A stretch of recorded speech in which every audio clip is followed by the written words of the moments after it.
अस्सलाम वालेकुम एवरीवन। आज हम केमिस्ट्री चैप्टर नंबर 1 का सेकंड पॉइंट चेक करेंगे। States of matter. सबसे पहले मैं इसका आपको ब्रीफ ओवरव्यू देती हूँ कि इसमें हम क्या क्या कुछ पढ़ने वाले हैं, ताकि आपको जब आप स्टार्ट करें ताकि अंडरस्टैंडिंग में आसानी हो। सबसे पहले हमें पता होना चाहिए, नेम से अंदाज़ा हो रहा है कि मैटर्स क्या होता है। मैटर्स का हमने कल भी पढ़ा था कि मैटर वो चीज़ें होती हैं जो कि एक ख़ास वॉल्यूम रखती हैं और उनकी एक ख़ास वज़न भी हो। यहाँ पे बताया गया है कि दुनिया में हर चीज़ जो पाई जाती है वो मैटर ही होती कहलाती है। बस उसके लिए ज़रूरी है कि उसका एक वेट भी हो और उसका वॉल्यूम भी हो। अदरवाइज़ जो एनर्जी के अलावा दुनिया में जितनी एग्जिस्ट करती हैं चीज़ें और उनका वॉल्यूम और वेट हो तो वो हम मैटर के अंडर ही आएंगी। बस एनर्जी को यहाँ पे बताया गया है कि energy non materialistic in nature, यानी कि वो कोई भी फिजिकल अपीयरेंस नहीं होती एनर्जी की और ना ही हम उसको देख सकते हैं। यहाँ पे अलग नेक्स्ट बताया गया है कि स्टेट्स ऑफ मैटर कितनी हैं और कौन कौन सी हैं, और एग्जॉटिक स्टेट्स के बारे में बताया गया है। सॉलिड, लिक्विड, गैस और प्लाज्मा। ये जो जनरल स्टेट्स हैं मैटर की, ये वो हैं। उसके अलावा एक एग्जॉटिक स्टेट्स डिफरेंट बताई गई हैं नीचे, कि वो मैटर जो कि rarely matter in the form of ये Bose, Einstein, condensate, nuclear matter, quantum spin, liquid and many others. यहाँ पे एग्जॉटिक स्टेट्स का बताया गया है। उसके अलावा हम स्टार्ट करते हैं अपना लेक्चर आज का। सबसे पहले हमें पता होना चाहिए मैटर की क्या डेफिनेशन है। Anything that occupies volume and possess weight and energy, non material in nature. Anything other than energy that has weight and take up volume is matter. के जो भी चीज़ें होती हैं उसका वेट भी और उसका वॉल्यूम भी हो तो वो मैटर के अंडर ही आएगा। और जो एनर्जी है वो नॉन मटेरियलिस्टिक इन नेचर, यानी कि वो उसकी भी कोई भी फिजिकल अपीयरेंस नहीं होती और ना ही हम इसको काउंट कर सकते हैं या देख सकते हैं। यहाँ पे ये मैंने एग्जैक्ट नोट्स तैयार किए हैं। एग्जैक्ट जो हमारी बुक की वर्डिंग है उसी को यूज़ किया है ताकि आपके लिए आसानी हो समझने के लिए। यहाँ पे लिखा हुआ energy non material in nature, हमने भी वही यूज़ किया। Anything other than energy that can carry weight and occupy volume is called matter. वही बात की है मैंने भी कि anything other than energy that has weight and take up volume is matter. उसके बाद हम स्टेट्स को डिस्कस करते हैं, प्राइमरी स्टेट्स ऑफ मैटर। यहाँ पे एक पैराग्राफ्स फॉर्म में दिया हुआ है, मैंने इनको पॉइंट्स में लिख दिया ताकि आपको कंपैरिजन के साथ पढ़ने में आसानी हो। क्योंकि हम जब याद करेंगे तो कंपैरिजन के साथ अगर हम याद करेंगे और लिखेंगे तो हमारे लिए आसानी रहेगी और हमें वो चीज़ें अच्छी तरह याद भी रहेंगी। गैसेस, सबसे पहले गैसेस में पार्टिकल्स के अरेंजमेंट और उसमें फोर्सेस को पढ़ेंगे हम के उसके अंदर पार्टिकल्स कैसे कैसे अरेंज होते हैं और उनमें कौन कौन से फोर्सेस पाई जाती हैं। सबसे पहले molecules are widely spread with no other forces whatever and possess very weak intermolecular forces. कहते हैं कि यहाँ पे जो मॉलिक्यूल्स हैं वो एक दूसरे से बहुत दूर होते हैं। उसके अलावा उसके अंदर जो फोर्सेस पाई जाती हैं वो भी बहुत ज़्यादा वीक होती हैं। उसके अलावा उसकी फ़िज़िकल अपीयरेंस कैसी कैसी होती हैं, उनके फ़िज़िकल प्रॉपर्टीज़ के बारे में पढ़ेंगे। उसको इजीली कंप्रेसिबल, यानी कि उसको इजीली कंप्रेस किया जा सकता है। वेरी लो डेंसिटी, उसकी डेंसिटी बहुत कम होती है। उसका डेफिनेट शेप नहीं होती कोई भी और ना ही उसका डेफिनेट वॉल्यूम होता है। यहाँ पे ये सारी जो प्रॉपर्टीज़ है उसको मैं एक ही चीज़ के अंडर डिस्क्राइब करूँगी। आप बैलून की एग्जांपल ले लें। हम अगर बैलून के अंदर गैस फिल करते हैं तो हम उसको कंप्रेस कर सकते हैं आसानी से। यहाँ पे वो भी ये प्रॉपर्टी भी हम फुलफ़िल करते हैं कि हाँ यस जी वो कंप्रेसिबल है, गैसेस तो कंप्रेसिबल हैं। उसके अलावा वेरी लो डेंसिटी, यानी कि उसकी डेंसिटी भी बहुत कम होती है। अगर हम बैलून को ही लेते हैं, बैलून हम कंप्रेस किया जा सकता है, वो बहुत सॉफ्ट होता है, वो डेंस नहीं होता। डेंस वो होता है जो भी हार्डनेस ऑफ द थिंग, यानी कि किसी भी चीज़ की जो सख्त होगी ना वो हार्ड डेंसिटी कहलाएगी उसी की। लेकिन हमें पता है कि गैसेस के अंदर कोई डेंसिटी नहीं होती, उनकी डेंसिटी बहुत कम होती है। नो डेफिनेट वॉल्यूम, उनका वॉल्यूम भी नहीं होता, यानी कि वॉल्यूम कोई भी स्पेसिफिक नहीं होता। अगर हम सिलेंडर के अंदर या बैलून के अंदर गैस फिल करते हैं तो अगर हम बैलून को उसमें फिल करी जाए एक ख़ास अमाउंट ऑफ गैस, तो जितना बैलून का साइज़ होगा वो उतने ही फैल जाएगी उसके अंदर। वो हमारी वॉल्यूम पे गैसेस के वॉल्यूम पे नहीं डिपेंड करेगी। वो जो हमारी चीज़ होगी जिसके अंदर हम गैसेस फिल कर रहे हैं या हम यूज़ कर रहे हैं जिस उसके अंदर, वो उस चीज़ के ऊपर डिपेंड करेगी। उसकी कोई भी शेप नहीं होती, उसकी कोई गैसेस की कोई शेप नहीं होती। जैसे कि अगर बैलून के अंदर ही फिल करते हैं तो वो बैलून की शेप ले लेते हैं, अगर हम सिलेंडर्स के अंदर फिल करते हैं वो सिलेंडर की शेप में चली जाती हैं।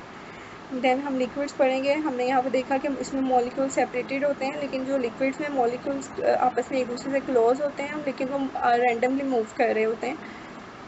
उनके अंदर सिग्निफिकेंट इंटरमोलिकुलर फोर्सेस एग्जिस्ट करती हैं। उसके अलावा यानी कि इसमें जो गैसेस में है वो नेग्लिजिबल फोर्सेस हैं, यानी कि उनको हम नज़रअंदाज कर सकते हैं, लेकिन जो लिक्विड्स के अंदर हैं उनके अंदर नॉन अननेग्लिजिबल है, यानी कि हम उसको नेग्लिजिबल नहीं कंसीडर करेंगे। उसके बाद फिज़िकल प्रॉपर्टीज़, इसकी फ़िज़िकल प्रॉपर्टीज़ कौन कौन सी हैं, यानी कि फिज़िकल अपीयरेंसेस कैसी हैं। नॉट इजीली कंप्रेसिबल, यहाँ पे जो लिक्विड है इसको कंप्रेस नहीं किया जा सकता। हायर डेंसिटी, उनको उसकी डेंसिटी का ज़्यादा होती है देन गैसेस की निस्बत लिक्विड्स की डेंसिटी ज़्यादा होती है।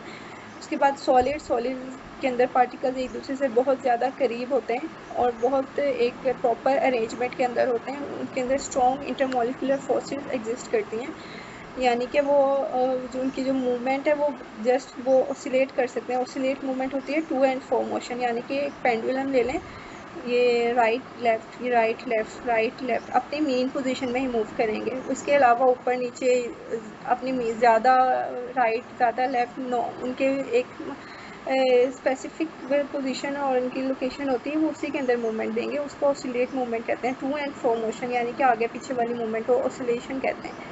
अबाउट देयर मेन पोजीशन, उसके बाद फिजिकल प्रॉपर्टीज़, डेफिनेट शेप, उनकी जो शेप है वो डेफिनेट होती है। ये हमें पता है कि सॉलिड कोई भी ले लें, जैसे कि आइस की एक डेफिनेट शेप होती है। हम वाटर को जिसके अंदर भी फ्रीज़ करें वो उसी की शेप हो जाएगी और वो उसकी डेफिनेट एक मखसूस होगी।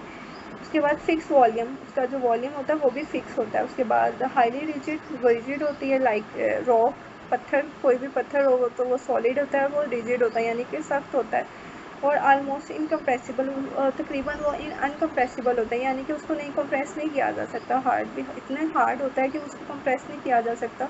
Highest density among the 3 primary states, कहते हैं कि जो सॉलिड्स के अंदर जो डेंसिटी होती है वो 3 बाकी स्टेट से ज़्यादा होती हैं। 3 कौन कौन सी? गैसेस, लिक्विड एंड देन हम जो लास्ट पे डिस्कस करते हैं प्लाज्मा। उसकी निस्बत सबसे ज़्यादा जो डेंसिटी होती है वो है सॉलिड्स की। उसके बाद ये सॉलिड्स के अंदर ये हमारी बुक में इसके साथ साथ सॉलिड्स के अंदर यहाँ पे डिस्कस किया गया है कि क्रिस्टलाइन सॉलिड्स के बारे में थोड़ी सी डिस्कशन हुई है। मैंने उसको अलग से एक पॉइंट बना के लिख दिया ताकि आपको समझने में आसानी रहे। Crystalline solids. Particles are perfectly arranged and strongly bonded, making them almost incompressible and most dense substances. जो क्रिस्टलाइन सॉलिड होते हैं उसमें पार्टिकल्स एक कंप्लीट परफेक्ट अरेंजमेंट्स में होते हैं और स्ट्रॉन्गली बॉन्डेड होते हैं, यानी कि बहुत सख्ती मतलब मजबूती के साथ आपस में एक दूसरे से जुड़े हुए होते हैं और वो तकरीबन ही उनको नहीं कंप्रेस किया जा सकता। वो इनकम्प्रेसिबल होते हैं और बहुत ज़्यादा सख्त होते हैं। Do not need any container to be store, उनको किसी भी कंटेनर की ज़रूरत नहीं होती स्टोरेज के लिए। यहाँ पे मैंने इसकी क्वालिटीज़, क्रिस्टलाइन सॉलिड्स की थोड़ी सी क्वालिटीज़ बता दी हैं और वैसे भी सॉलिड लिक्विड गैस की, और नीचे उनको कंपैरिजन में बता भी दिया है कि कैसे कैसे ये डायग्राम डिस्क्राइब कर रही है। ये मैंने जस्ट रफ स्केच किया ताकि आपको समझ आ जाए कि कैसे कैसे उसके अंदर मॉलिक्यूल्स की अरेंजमेंट्स होती हैं। सॉलिड्स में ये देखिए मैंने बताया यूनिफॉर्म अरेंजमेंट्स होती हैं, लिक्विड में आपस में एक दूसरे से ज़्यादा दूर हो गया और गैस में सबसे ज़्यादा दूर हैं।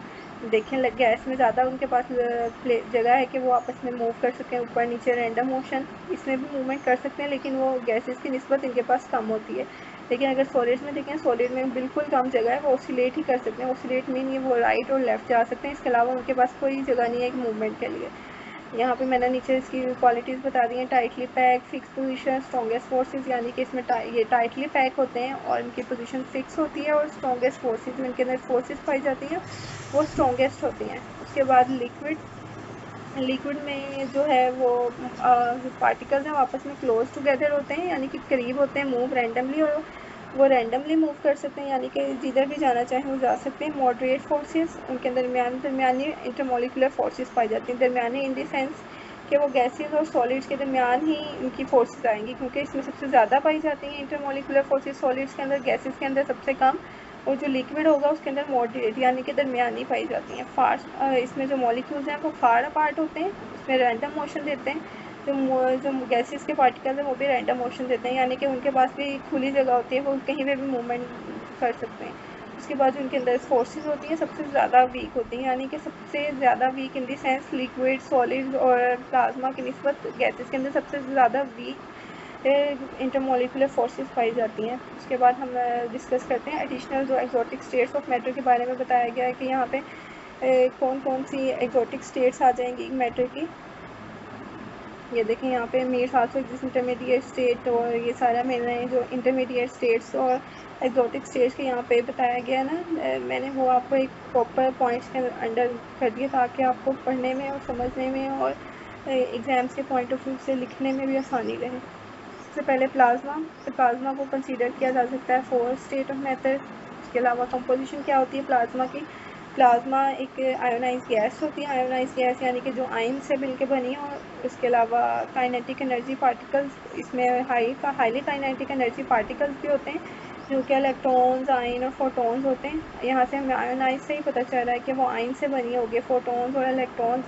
इसके अलावा एग्जाम्पल प्लाज्मा कहाँ कहाँ पे पाया जाता है? फ्लोरोसेंस ट्यूब्स के अंदर होता है, लाइटनिंग में होता है जब लाइटनिंग का प्रोसेस होता है। उसके बाद वेल्डिंग आर्क्स जो यूज़ होती हैं उसके अंदर भी प्लाज्मा पाया जाता है। उसके बाद इंटरमीडिएट स्टेट, अब हम मैटर की इंटरमीडिएट स्टेट्स के बारे में पता करेंगे वो कौन कौन सी होती हैं। यानी कि दरमियानी स्टेट, ना तो वो सॉलिड हो ना ही वो लिक्विड हो, लेकिन वो एक ऐसी इंटरमीडिएट स्टेट हो जो कि लिक्विड और सॉलिड दोनों की क्वालिटीज़ रखती हो। सुपर क्रिटिकल फ्लूइड एक मैटर की वो स्टेट है जो कि इंटरमीडिएट कहलाएगी। उसमें गैसेस की भी क्वालिटीज़ होंगी, उसके अंदर लिक्विड की भी क्वालिटीज़ होंगी।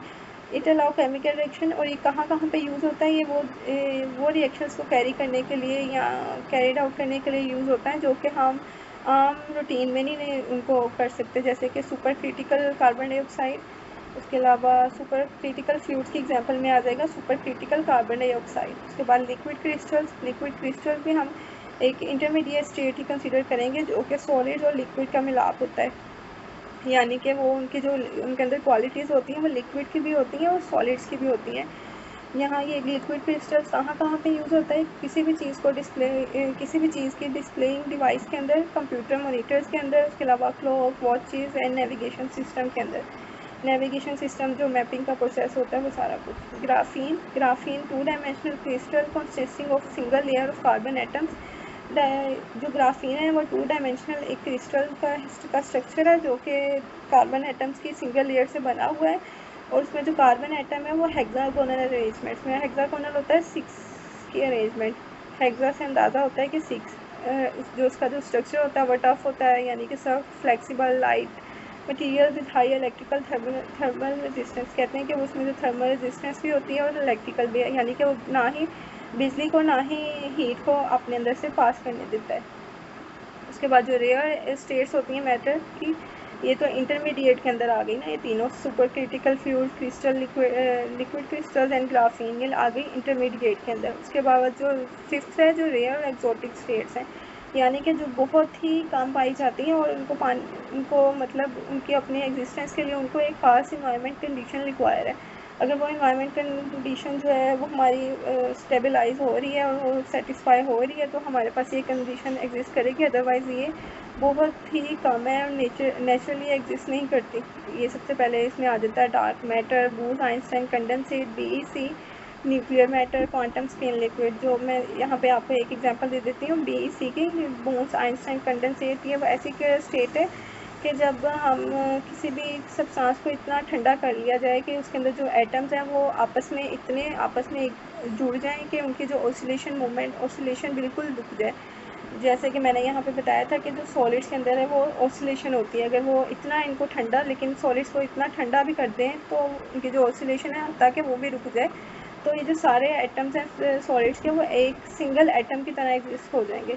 यानी कि वो जो सारे ग्रुप ऑफ एटम है वो सिंगल एटम की तरह एग्जिस्ट करेंगे, उसको हम कहेंगे एक्जोटिक स्टेट। यानी कि वो एक रेयर स्टेट है, उसके लिए हमें एक स्पेसिफिक टेम्परेचर भी और कंडीशनल इन्वायरमेंट कंडीशन भी रिक्वायर है जो कि हमारे पास आम नहीं पाई जाती। उसके लिए हमें एक ख़ास जगह की ख़ास रिक्वायरमेंट को हमें मीट करना होता है, देन ही हम ये स्टेट को कर सकते हैं, एग्जिस्टेंस में ला सकते हैं। So this is the lecture, and if you have any kind of question and query, just comment below. Must like and do subscribe my channel. Thank you.